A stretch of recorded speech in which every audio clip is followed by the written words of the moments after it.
Vamos dar uma olhadinha no livro de Eclesiastes? É um livro muito interessante que traz vários ensinamentos para a vida mesmo, inclusive para a vida contemporânea. E a gente acaba que lê pouco a obra, né, e que nos ajudaria a responder às situações que às vezes a gente fica perguntando como agir em relação a elas. Bom, o livro do Eclesiastes, esse nome Eclesiastes, vem da ideia de comunidade, igreja, né? Eclesia, e diz respeito ao ajuntamento de pessoas, né? A uma congregação de pessoas, portanto, alguém que exercia a função ou a tarefa de ensinar pessoas numa determinada comunidade ou grupo.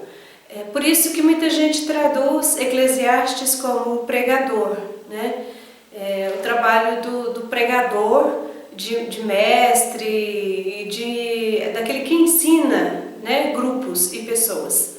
Bom, o pregador, ele traz vários ensinos. É bem provável que a obra tenha sido escrita no período depois do exílio de Israel, depois que voltaram para Jerusalém, né, para a reconstrução de Jerusalém. Então é bem possível que a obra seja desse período em diante, provavelmente uma das mais recentes, né, de Israel lá do Antigo Testamento, de Israel do Antigo Testamento. E é uma obra sapiencial, ou seja, que ensina a partir da sabedoria. A sabedoria, o sapiencialismo, foi um movimento que se desenvolveu em Israel, que procurava tratar das relações humanas, né, as relações familiares, de amigos, conjugais, na sociedade de um modo geral, na perspectiva da lei e das tradições de Israel. O movimento sapiencial, ele foi de fato desenvolvido a partir do período de Salomão, por Salomão e a partir daí.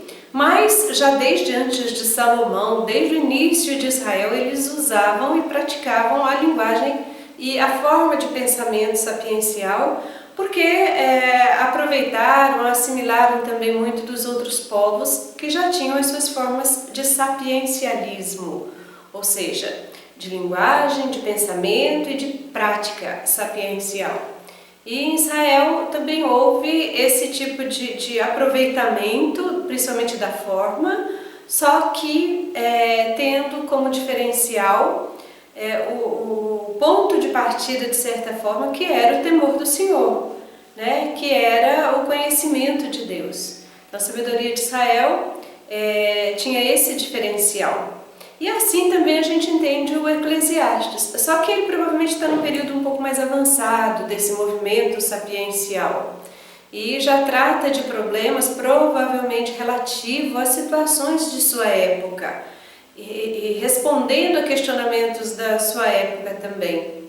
Bom, o pregador, ele trata da questão da vida, a preocupação dele é responder à vida, e ele alega que para poder tratar dos assuntos que ele está tratando, ele observou muito o funcionamento da vida. Essa era a base do pensamento sapiencial, afirmar uma ordem do mundo, uma ordem do funcionamento das coisas, que foi criada pelo próprio Deus e que era muito bem conhecida pela sabedoria. Daí a necessidade de se buscar sabedoria, para se saber viver na vida, né?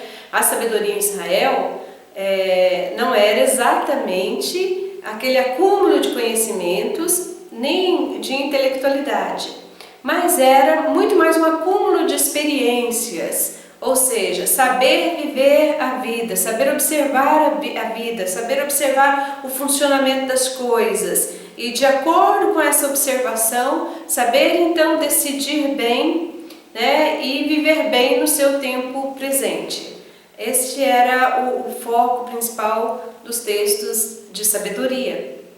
E da mesma forma Eclesiastes. Então o pregador, ele fala desde o início que ele observou tudo, que ele experimentou tudo, né? Que ele experimentou ter riquezas, ter conhecimento, experimentou aquela vida, né, mais desregrada, assim, para ver se ali estava a felicidade, para ver se ali estavam as realizações humanas. Experimentou no trabalho e em nenhum desses lugares ele diz ter encontrado essa satisfação.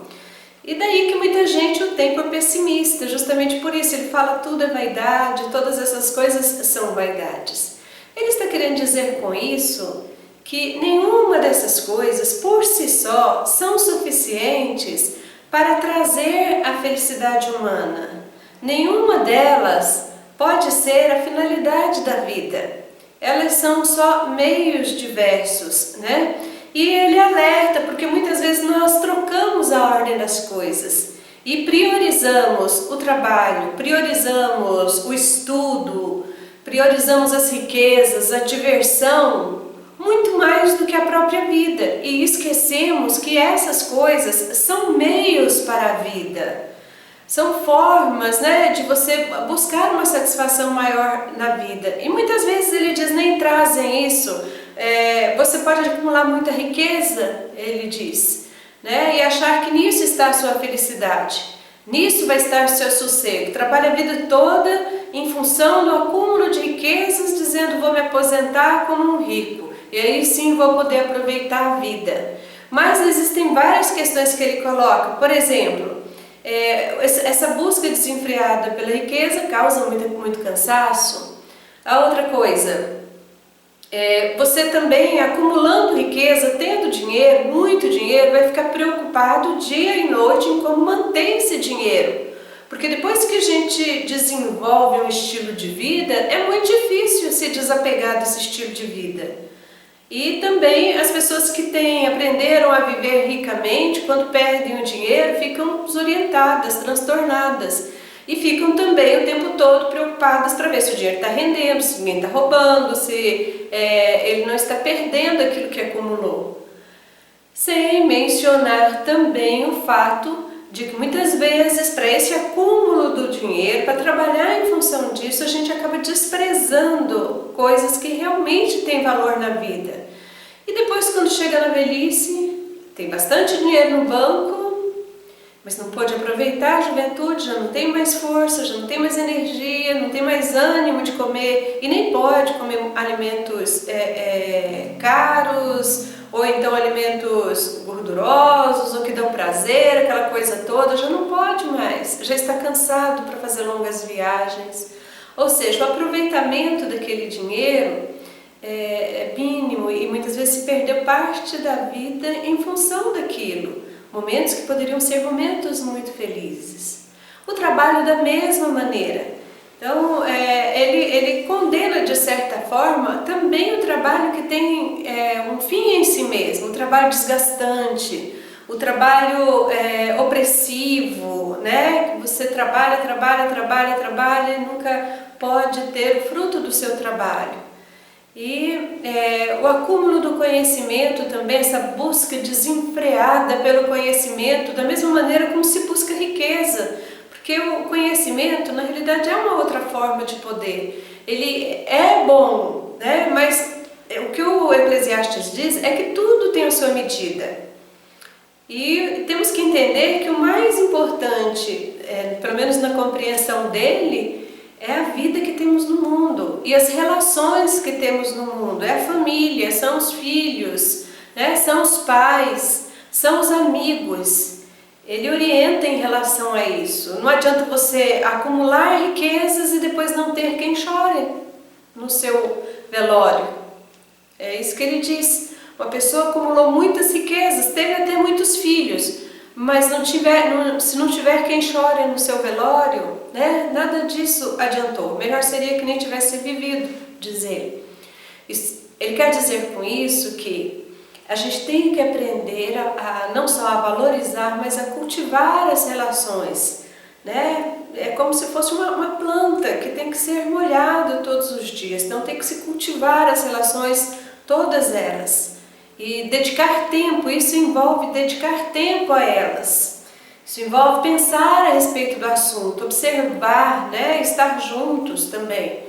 Bom, é muito importante então, para o pregador nesse caso, uma nova ou uma valorização da vida. Ele, em certo sentido, combate também a chamada teologia da retribuição, que tem nos nossos dias um paralelo, vamos dizer assim, na teologia da prosperidade.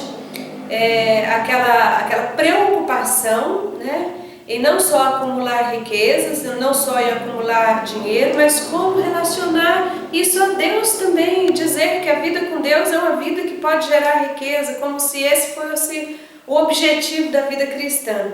Então ele combate essa ideia de causa e efeito muito intensa da teologia da retribuição e no mesmo caso da teologia da prosperidade, porque ele defende uma vida mais simples e a busca da felicidade nas coisas mais simples. Tinha um missionário, né, da época do missionarismo, se eu não me engano era um missionário inglês, um missionário europeu, que dizia que nós somos livres na medida das coisas que podemos dispensar.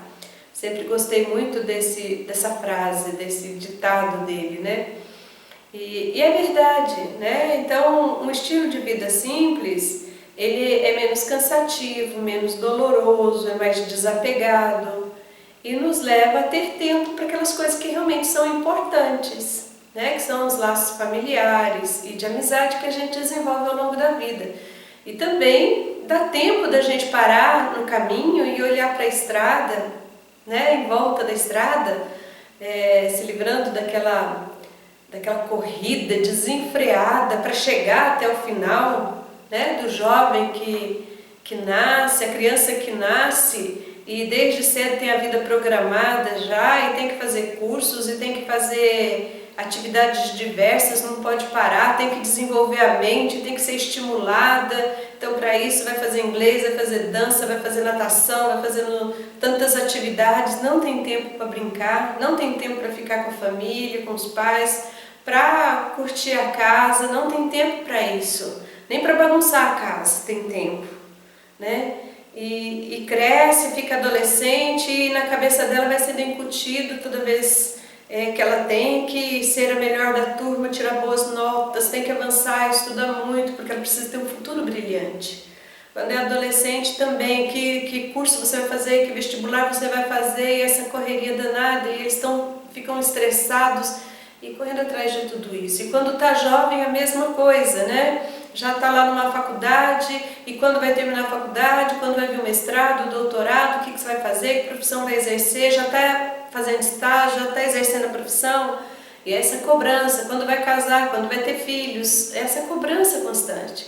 E o adulto já está produzindo, tem que produzir, tem que correr atrás, tem que pensar no futuro, tem que pensar na aposentadoria. A gente está sempre pensando em um tempo à frente daquele que a gente está vivendo e correndo atrás de algo que a gente não sabe se vai chegar.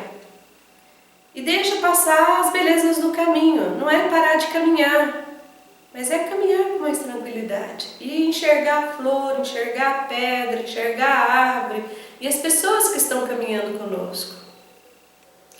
E quando chega na velhice, a gente olha para trás e pensa, corri e não vi nada na estrada. Corri e não conversei com ninguém na beirada do caminho. Né? E cheguei em algum lugar sim, mas um lugar que já não me traz satisfação por causa do próprio enfado da velhice. É isso que o Eclesiastes está ensinando. E é assim que ele instrui para que olhemos para a vida, né? De um modo diferente, valorizando a vida que o Senhor nos dá, as coisas que Ele coloca hoje diante de nós. Não é que não devemos pensar no futuro, o futuro é importante, mas o futuro, para nós, de certa maneira, como humanos limitados, ainda é incerto. Existe algo que é certo na nossa vida, é esse tempo que temos hoje, aquilo que temos hoje. Né? Isso é certo, isso está diante de nós. Então, temos que pensar no futuro, mas pensar principalmente nos dias de hoje, o que a gente está fazendo agora, né? De importante, de relevante para nós e para os nossos. E lembrar que o primeiro e mais importante dom que o Senhor nos dá é a família. São os filhos, são os pais, são aqueles que caminham mais perto da gente na vida. E eles precisam de um tempo da gente, da mesma maneira como a gente precisa de um tempo deles. Né? Eclesiastes é um livro muito bom de ser lido nessa perspectiva e tem muito a nos falar assim, para os dias de hoje. O pregador sabia das coisas.